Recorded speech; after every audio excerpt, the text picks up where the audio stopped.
बच्चों, चलते चलते भरत जी प्रभु श्री राम के आश्रम के पास पहुंच गए। बच्चों, उस आश्रम की सुंदरता और शीतलता इतनी मनमोहक थी, इतनी सुंदर थी कि भरत जी का मन उस आश्रम में प्रवेश करते ही आनंद से भर गया। भरत जी का हृदय ऐसे आनंद से भर गया जैसे किसी बहुत भूखे इंसान को भोजन मिल गया हो। अलीगन गावत नाचत मोरा। अलीगन कहते हैं बच्चों भौरों के समूह को। जब भौरों का एक ग्रुप होता है उसको अलीगन कहते हैं। भौरे आपने देखे होंगे जो काले काले होते हैं। भौरे ज़्यादातर आपको बागों में दिखाई देंगे क्योंकि वहाँ बहुत सारे फूल होते हैं, और जो भौरे होते हैं वो फूलों पर ही बैठे रहते हैं और उनका रस पीते रहते हैं। तो अलीगन गावत मतलब भौरों का जो समूह है वो गा रहा है, गुंजार कर रहा है। नाचत मोरा, मोर नाच रहे हैं। जनु सुराज, जनु मतलब जैसे, सुराज मतलब अच्छे राज्य में, मतलब जैसे उस अच्छे राज्य में मंगल चहु ओरा, चारों ओर मंगल ही मंगल हो रहा है। बेल कहते हैं बेल को, विटप कहते हैं पेड़ों को, तृण कहते हैं पत्तों को, सफल मतलब सब प्रकार के फल, सफूला मतलब सब प्रकार के फूल, मतलब पूरा जंगल बेल से, पेड़ों से, पत्तों से, सब तरह के फलों और फूलों से भरा हुआ है। सब समाज मुद मंगल मूला, सब समाज मतलब जंगल में रहने वाले सब लोग, सब जीव जंतु आनंद और मंगल से रह रहे हैं। जंगल में हाथी, घोड़े, शेर, बकरी, बैल, सब जीव आपस की सब दुश्मनी छोड़कर बड़े प्रेम से एक दूसरे के साथ रह रहे हैं। मतलब चारों ओर सुंदरता ही सुंदरता है। श्री राम जी के आश्रम की सुंदरता देखकर भरत जी का मन आनंद से भर गया। जैसे कोई बहुत कठोर तपस्या करे और उस तपस्या के बाद उसे बड़ा अच्छा सा उसकी तपस्या का फल मिल जाए, तो वैसे ही भरत जी को लग रहा था कि जैसे आज उनकी कोई तपस्या, बहुत बड़ी कोई तपस्या कर रहे थे, वो सफल हो गई है। अब जैसे ही भरत जी ने प्रभु राम के आश्रम में प्रवेश किया, आश्रम में पैर रखते ही भरत जी की सारी चिंताएं, सारे दुख, सारी तकलीफें मिट गई, क्योंकि आश्रम के अंदर जाते ही सामने ही उन्हें अपने प्रिय भाई, अपने भगवान, अपने प्रभु राम दिखाई दिए। उस समय राम जी लक्ष्मण जी के किसी प्रश्न का बहुत प्रेम से उत्तर दे रहे थे। प्रभु राम जो थे उनके सिर की जटाएं बनी हुई थी बालों की। उन्होंने वलकल मतलब वन में पहनने वाले जो वस्त्र होते हैं वो पहने हुए थे। उनके कमर पर तीर रखने वाला तरकस बंधा हुआ था। उनके हाथ में उनका सारंग, धनुष और बाण था। उनके पास बहुत सारे साधुओं और मुनियों का समूह बैठा हुआ था। श्री राम को देखते ही भरत जी का हृदय अपने भैया राम के प्रति प्रेम से भर गया। वो अपने सारे दुख, सारी तकलीफें, सारी परेशानियां भूल गए।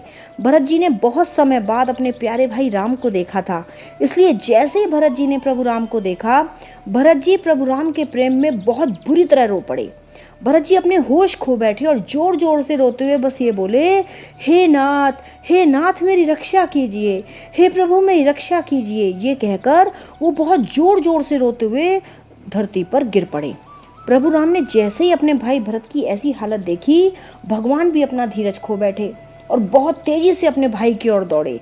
प्रभु राम को भी किसी चीज का होश नहीं रहा। कहीं उनका कोई वस्त्र गिरा, कोई धनुष गिरा, कहीं बाण गिरे। प्रभु राम ने भागकर भूमि पर गिरे हुए अपने प्यारे भाई भरत को उठाया और अपने हृदय से लगा लिया। दोनों भाई एक दूसरे के गले लगकर बहुत जार जार होकर रोने लगे। दोनों भाइयों का ऐसा मिलन देखकर सबकी आंखों में आंसू आ गए। सभी देवता आकाश से उन पर फूल बरसाने लगे। चारों भाई एक दूसरे के गले मिलते जाते थे और बस रोते जाते थे, जैसे उनके पास कहने को अब कोई शब्द ही नहीं बचा है। फिर थोड़ी देर बाद चारों भाइयों ने एक दूसरे को संभाला। फिर भरत जी और शत्रुघ्न जी माता सीता के पास गए और उनके चरणों की धूल को अपने माथे से लगाकर उनको प्रणाम किया। फिर भगवान राम ने देखा कि सभी माताएं बहुत ज़्यादा दुखी हैं। ये देखकर प्रभु राम सबसे पहले माता कैकेयी के पास गए। अपने प्रिय राम को देखकर माता कैकेयी जोर जोर से रोने लगी और उनसे अपने किए की माफ़ी मांगने लगी। लेकिन श्री राम उनके पैरों में गिर गए और कहने लगे कि माँ, आप अपने आप को दोष मत दो। इस पूरे संसार में वही होता है जो ईश्वर चाहता है, इसलिए हमें किसी को भी दोष नहीं देना चाहिए। ये कहकर प्रभु राम माता कैकेयी को शांत करते हैं। फिर भरत जी प्रभु श्री राम को अयोध्या वापस चलने के लिए मनाने लगते हैं। लेकिन भगवान राम भरत जी को समझाते हैं कि अयोध्या वापस जाने से भाई माता पिता को दिया हुआ जो वचन है वो झूठा हो जाएगा। इसलिए हम दोनों का यही कर्तव्य है कि हम दोनों ही माता पिता के दिए हुए आदेश का पालन करें। मैं 14 वर्ष का वनवास समाप्त करके वापस आऊँगा और तुम अयोध्या का राजकार्य संभालो। तब भरत जी ने कहा कि प्रभु, अयोध्या के राज्य सिंहासन पर तो केवल आपका ही अधिकार है। आप ही बड़े भाई हो, आप ही बैठ सकते हो। इसलिए मैं उस राज सिंहासन पर तो बिल्कुल बैठूंगा ही नहीं।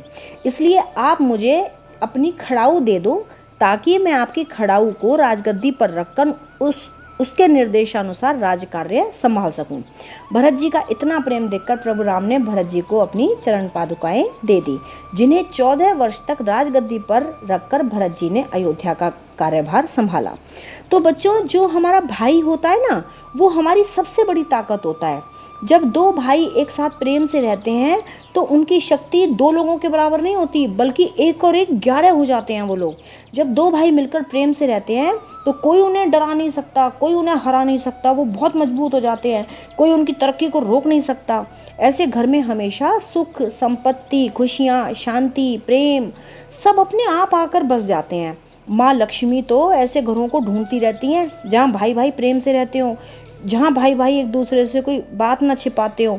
ऐसे घर में माँ लक्ष्मी को बहुत प्यारे होते हैं ऐसे घर।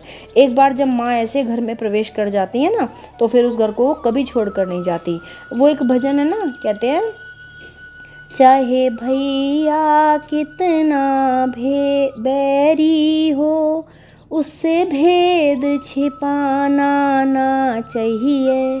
चाहे भैया कितना बैरी हो, उससे भेद छुपाना ना चाहिए। चाहे बेटी कितनी लाडली हो, घर घर में घुमाना ना चाहिए।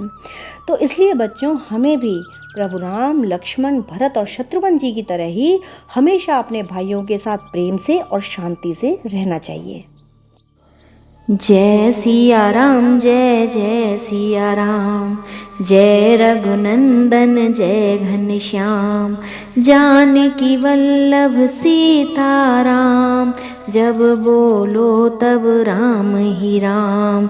राम संवारे सबके काम। राम करेंगे पूर्ण काम। जय सिया राम, जय जय सिया राम। जय सिया राम, जय जय हनुमान।